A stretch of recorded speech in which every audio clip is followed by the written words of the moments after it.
This is a boat my dad built upstairs in his boat shop here at the Lawson Center in the late 30s, about 1938.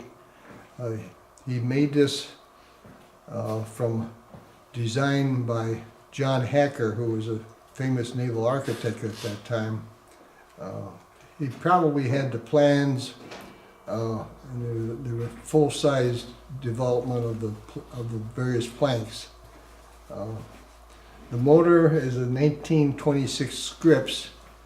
It appears to be the second motor that was in the boat. My dad bought it used. I don't know how he got a hold of it.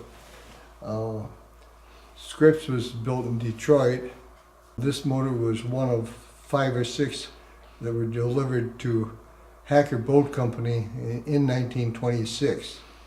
At that time, John Hacker was no longer with the boat company, and he'd lost the boat company, I think, in 1931.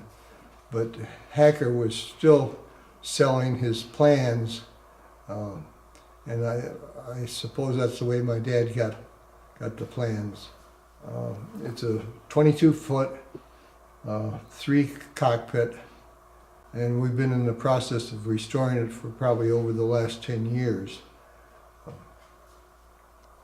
On this Hacker craft, you notice the steering wheel is on the left, which is unusual for most of the boats. Usually it's the other way around. The steering is usually on the right side or starboard side. The theory there, for one, is that the early boats did not have big engines, and the longer and narrower the boat, potentially the faster it would go. The early engines turned clockwise to the right. That created a torque that tended to tip the boat to the left or to the port.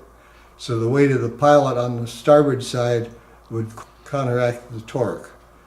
The other theory is concerns right away. A boat that meets a boat that's coming from the starboard side has to give way to the boat coming from the right. The boat on the right has the right of way. So if the pilot is on the right side, on the starboard side, can see the boat that has the right of way better than if he's sitting on the port side. Mm-hmm. Chris-Craft was located in Algonac, Michigan, north of Detroit. And they used automotive parts that were available. And it may be that the steering system that was available fit better on the port side than on the starboard side.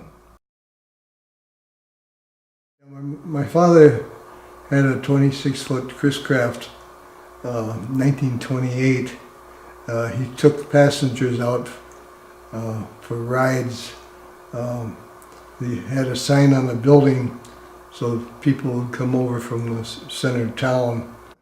See, in those days, very few local people had a boat.